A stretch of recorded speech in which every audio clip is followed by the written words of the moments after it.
Hello YouTube, how's everyone doing? It's Professional here. So today I want to talk about an article I came across a few days ago, and this is where Take-Two, they have dropped their counter lawsuit against Pinkerton. Rockstar dropped their counter lawsuit against them, and for people that are unfamiliar with this, I did a video about this back in January when this first happened, and what basically happened is Pinkerton, they sued Rockstar over their portrayal in Red Dead Redemption 2, and for people unfamiliar with this, the Pinkerton agents, they were real. They aren't just in the game. A lot of people, they didn't know that they were actually a real group. They did exist back then, over 120 years ago. They still exist today to some degree, but they're not called the Pinkerton Detective Agency as they were called back then. Today, they're a branch of Securitas AB, which is a Swedish security company. But back in January, Pinkerton, they sent a cease and desist letter to Take-Two Interactive, which is Rockstar's publisher, and they claimed that they didn't have the right to use their name at Red Dead Redemption 2, and they were also angry that the game was portraying them as villains. So let's take a look at the article here, let's read it. A lawsuit over Red Dead Redemption 2's Wild West Pinkerton agents is ending quietly, with publisher Take-Two Interactive and developer Rockstar Games dismissing a defensive complaint against the modern-day Pinkerton agency. Take-Two and its subsidiary Rockstar filed the suit in January, striking back at a cease and desist notice from Pinkerton, which argued Red Dead Redemption 2 had infringed on its trademark. The publisher wanted a court to rule that its use of Pinkerton name as part of a game that emphasizes historical accuracy was fair use, but GameDaily.biz notes the suit was dropped today, apparently ending the dispute. So what happened was they sent them a cease and desist letter threatening to sue them. In response, Take-Two and Rockstar countersued them, and Take-Two has apparently agreed to drop their lawsuit against Pinkerton. Pinkerton is no longer pursuing anything against Take-Two either, so they probably reached some kind of settlement. And it says the Pinkerton National Detective Agency is a staple of Western fiction, reflecting its role in the American Old West. It was acquired in 1999 by Swedish security company Securitas AB, just as I said before. However, the company asked Take-Two to pay royalties for the right to mention its agents in the latest Red Dead Redemption installment. After Take-Two's lawsuit, Pinkerton also claimed Rockstar was damaging its reputation by portraying agents as violent villains and letting players kill them.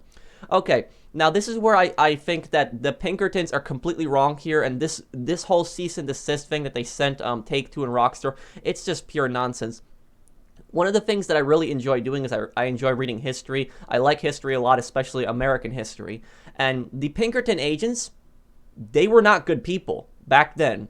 Over 120 years ago, they were not good people. I've read a lot about them. They did a lot of bad things. And a lot of people are probably wondering who haven't heard of them, who were the Pinkertons, what did they do? I have a video where I talk about their entire history. I don't want to go over their entire history in a video, but I'll put that video at the end, and I'll also put that video in the description if you guys want to check out my historical video on the Pinkertons.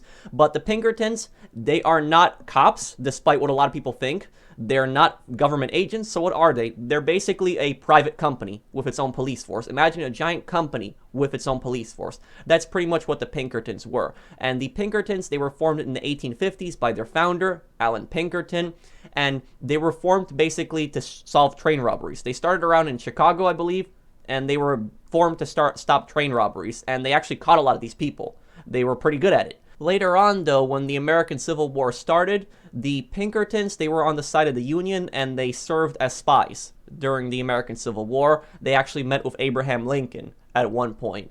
And after the American Civil War, the Pinkertons, they expanded greatly into the cities because of the Industrial Revolution.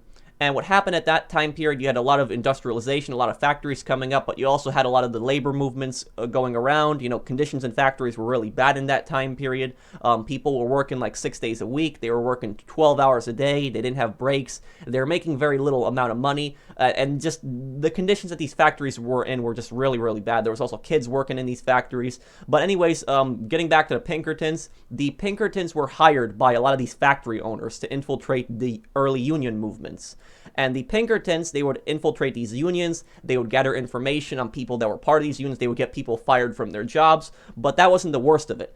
The worst things the Pinkertons did was they would basically go around to strikes when the workers refused to work at that moment, they walked out, and the Pinkertons, they would basically go around and they would threaten people, telling them to get back to work. If people didn't listen to them, they would beat them up. And the Pinkertons, they did some really, really bad things, and they got away with it. Probably the worst thing that they ever did was the Homestead strike. The Homestead strike was in Homestead, Pennsylvania in 1892, and this was at the Homestead Steelworks. This plant was owned by Andrew Carnegie, and if you guys played Red Dead Redemption 2, Leviticus Cornwall is most likely a parody off of Andrew Carnegie because of all the similarities they share with each other. But anyways, what happened at the plant?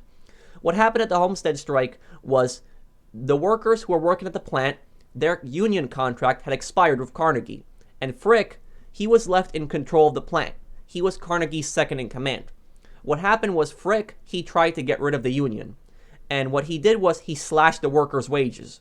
And a lot of the workers, they refused to come back to work after that happened. So Frick, he brought in replacements. He brought in replacements for those workers to work for less. The original workers, they were furious. They were absolutely outraged. They stormed the plant and took over the plant by force. They were occupying the plant. Now what Frick did next was Frick decided to bring in the Pinkertons. He sent in 300 Pinkerton agents with lever action rifles to take back the plant by force. You guys see where this is going, what happened now. Now what happened next is the Pinkertons tried to land by water. They tried to land by barge. And there was a lot of barges coming in with Pinkerton agents, and the workers, they saw the Pinkertons. And to be fair to the Pinkertons, now I'm not defending them, but to be fair to them for historical purposes, both sides were armed. The Pinkertons were armed, and the workers were also armed. What happened was someone fired a shot. It's unknown exactly who fired that shot. There's Pinkerton agents who said that it was the workers, and then there's workers who said that it was the Pinkerton agents who fired the first shot. It's unknown to this day who exactly fired the first shot. But what happened was a lot of people got shot. It was just a bloodbath. 7 people died on the workers' side. 3 Pinkerton agents died. A lot of people were wounded. It was just a really bad situation. What happened was there were so many workers, and those workers, they surrounded the Pinkertons. The Pinkertons surrendered to the workers. The local law enforcement, they got involved, and the union leaders, they told local law enforcement they would release the Pinkertons only if they were charged with murder. Local law enforcement agreed. They handed over the Pinkertons, but the Pinkertons were not charged with murder. And then what happened was the Pennsylvania State Militia, they came into the plant and they took it over, and the strike ended. No Pinkerton agents were charged with anything in that whole situation, and a lot of the workers got arrested. People were outraged. People were just absolutely furious. They were angry. And, you know, even though it's debatable about who fired the first shot, the Pinkertons, at least in my opinion, they're completely the aggressors in that case. Because think about it this way. You have a lot of workers at that plant who are working really long hours. These guys, you know, they're working 6 days a week. They're working really long days without any breaks, and their wages have just been cut, and they've been replaced by other workers. These people are furious. They're outraged. Those are their jobs on the line. And you have the Pinkertons coming in, being sent in by the factory owners. They're being sent in by the elites, basically. These guys are hired thugs, sent in to take back the plant.